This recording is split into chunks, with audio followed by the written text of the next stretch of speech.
ചേട്ടാ ആ ഓട്ടോയിൽ പോയ പെണ്ണല്ലേ അവൾ എന്നാ ചോദിച്ചേ? ഞാനേ 500 പറഞ്ഞപ്പോ അവൾക്ക് 1000 വേണമെന്ന്. ഞാൻ 100 രൂപ ഇച്ചിരി പോണ ആളാ. പിന്നല്ലേ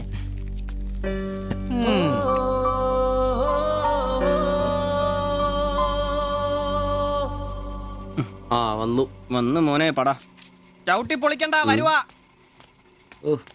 വന്നു ഇത് പൊളിക്കൂ.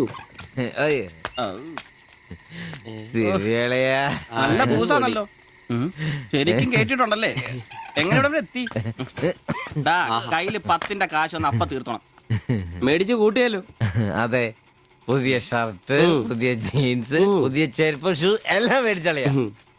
ചെത്ത് പയ്യനാവണ്ടേ? പിന്നെ അതേ കുപ്പി, അതിൽ പകുതി ഞാൻ തീർത്തു, പകുതി നിങ്ങൾക്കുള്ളതാ. ടച്ചിങ്സ് മേടിച്ചില്ല. സന്തോഷം. വന്ന ആഘോഷമാണല്ലോ അളിയാ. അതെ, എനിക്ക് മണ്ടത്തരം പറ്റി, അതിന്റെ ആഘോഷ. മണ്ടത്തരും തെളിച്ചു പറടാ. പറയാം. എന്നാ പറയാമേ. ഞാൻ സ്നേഹിച്ച എന്റെ കാമുകി അവളുടെ മുമ്പിൽ ലുക്ക് വേണ്ടേ? വേണ്ടേ? വേണം. അവളുടെ സ്നേഹം കിട്ടാൻ 3000 രൂപയുടെ സാധനങ്ങൾ, പാന്റ്, ഷർട്ട്, ഷഡ്ഡി എല്ലാം. ഇതെല്ലാം മേടിച്ചു കഴിഞ്ഞപ്പോഴാ അളിയ ഞാൻ അറിയുന്നത് അവളുടെ കൂടെ ഒരു രാത്രി കിടക്കാൻ വെറും 1000 രൂപ ഉള്ളൂന്നേ. എന്റെ 3000 ഞാനാരായി? ഞാനാരായി? മണ്ടൻ, അരമണ്ടൻ. അതിന്റെ ആഘോഷളിയത്. നീ എന്നെ പറയുന്നേ സത്യമാണോ? തെളിയാ അവള് ളിയാ അവളെ അല്ലേ ഞാൻ സ്നേഹിച്ചു. സ്നേഹിച്ച മഹാൻ, സ്നേഹിച്ച മഹാൻ.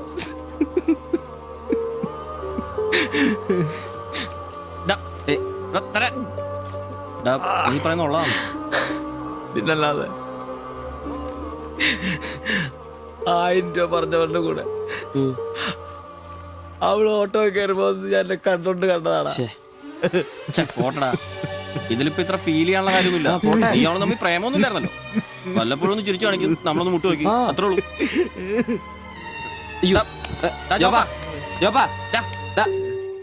പിടിച്ചു കിടത്തടാ. പിടിച്ചു പിടിച്ചു.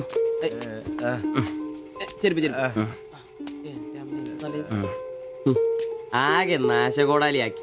ഇതിനാണ് പിള്ളേർ ചെറുപ്പം തൊട്ടേ ലൈൻ അടിച്ചും പൊട്ടിച്ചും വളരണമെന്ന് പറയുന്നത്. അല്ലെങ്കിൽ ഒരെണ്ണം പൊട്ടുമ്പോഴേക്കും വെള്ളവടിയായി, ആത്മഹത്യയായി. അല്ലേ ഇനി എന്ത് ചെയ്യും? എന്ത് കുറെ ദിവസം ഇങ്ങനെ പോവും, വരുമ്പോ തന്നെ ലെവലായിക്കോളൂ.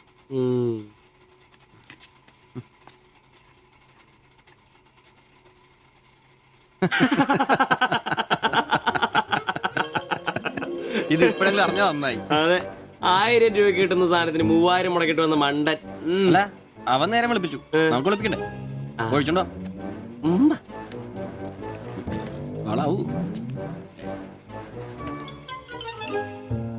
കലാസ്നേഹികളെ, ഇത് പ്രണയിച്ച ഒരു പാവം പൊറോട്ട അടിക്കാരന്റെ കഥന കഥ. കഥയുടെ പേര് വെടിമരുന്ന് മടുക്കുന്ന പൊറോട്ട.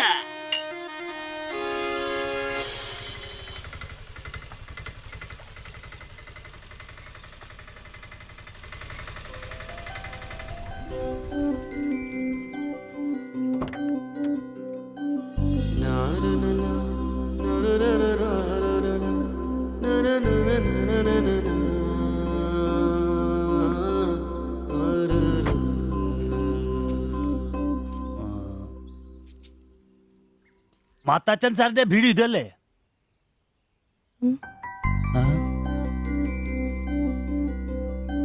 മാത്താച്ചൻ സാറിന്റെ വീട് ഇത് തന്നെയല്ലേ? വരുന്ന വിവരം കോവലക്ഷം വിളിച്ചു പറഞ്ഞിരുന്നു. ഞാനാണ് മാത്തച്ചൻ. അച്ഛാ നമസ്കാരം. ഞാൻ കുമാർ. സ്ഥലം കണ്ടുപിടിക്കാൻ ബുദ്ധിമുട്ടൊന്നും ഉണ്ടായില്ലല്ലോ? ഇല്ല ഇല്ല ഇല്ല. ഇത് എന്റെ ഭാര്യ ദേവ്ജാനി. നമസ്കാരം. നിങ്ങളുടെ പഴയ മുതലാളി ഗോപാലകൃഷ്ണൻ എന്റെ അടുത്ത സുഹൃത്താ. കാര്യങ്ങളൊക്കെ അവൻ പറഞ്ഞിട്ടുണ്ടല്ലോ. സൗകര്യങ്ങൾ കുറവാ, പക്ഷേ ഈ ചുറ്റുവട്ടത്തെ മറ്റു വീടുകൾ വെച്ച് നോക്കുമ്പോ വാടകയും കുറവാ. സ്വദേശം ബംഗാളാണല്ലേ? അതെ അതെ. കേരളത്തിലെത്തിയിട്ട് 3 വർഷം കഴിഞ്ഞു. ഓ, മലയാളം എനിക്കറിയാം. ഇവൾ പഠിച്ചു വരുന്നേ ഉള്ളൂ. കേട്ടാൻ മനസ്സിലാവും. പുതിയ ജോലി വല്ലതും? ഇല്ല, നോക്കുന്നുണ്ട്. സാരമില്ല, എല്ലാം ശരിയാവും. വരൂ, വീട് ഞാൻ കാണിച്ചു തരാം. ഓ, സാധനങ്ങൾ ഇറക്കാനുണ്ടല്ലേ? ഇത് ജോപ്പൻ, ഇവിടെ താമസക്കാരനാ. വേറെ 2 പേരും കൂടി ഉണ്ട്. പുതിയ വാടകക്കാരാ, ബംഗാളികളാ.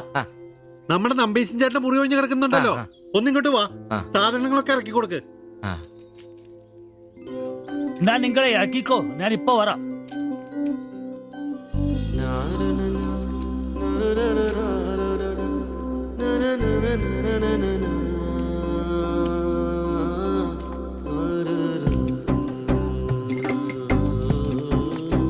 ഞാൻ പറഞ്ഞല്ലോ സൗകര്യങ്ങളൊക്കെ കുറച്ച് കുറവാ. പാചകം സ്റ്റൗലായിരിക്കും അല്ലേ, അത് ഇവിടെയാകാം. ഇത് ബെഡ്റൂമായിട്ട് ഉപയോഗിക്കാം. ഇതിന്റെ അപ്പുറത്തെ മുറിയിലാ ഞാൻ പറഞ്ഞ 3 ചെറുപ്പക്കാർ താമസിക്കുന്നത്. വരൂ. കുറച്ച് ചെലന്തി വലയൊക്കെ ഉണ്ട്, ഒന്ന് അടിച്ചാൽ ശരിയാവും. അപ്പൊ പിന്നെ നിങ്ങളുടെ കാര്യങ്ങൾ നടക്കട്ടെ, എനിക്കൊരു മീറ്റിംഗ് ഉണ്ട്. എന്തെങ്കിലും ആവശ്യം ഉണ്ടെങ്കിൽ എന്റെ ഭാര്യ ലിസിയോട് പറഞ്ഞാൽ മതി, കുറച്ച് കഴിഞ്ഞാൽ വരും അവള് പരിചയപ്പെടാൻ. ബാത്റൂം ഇവിടെ തന്നെയുണ്ട്, കോമണ. എടാ സിബി, ഒന്ന് കണ്ടു വന്നേ. ഇന്നു മുതൽ നിങ്ങൾക്ക് പുതിയ ആൾക്കാരായി, പുതിയ താമസക്കാരാ, ബംഗാളി സ്വദേശികളാ. ഇത് കുമാർ, ഭാര്യ ദേവയാനി. ഇത് സിബി, അപ്പുറത്തെ മുറിയിലെ. ഇനി ഒരാൾ കൂടി ഉണ്ട്. വേറെ കുറച്ച് സാധനങ്ങളുണ്ട്, ഒന്ന് ഇറക്കാൻ സഹായിക്കടാ. ആ എന്നാ ഞാൻ അങ്ങോട്ട് ഇറങ്ങുവാ. আমি ওইদিকে যাচ্ছি। ঠিক আছে, গিয়ে এসো।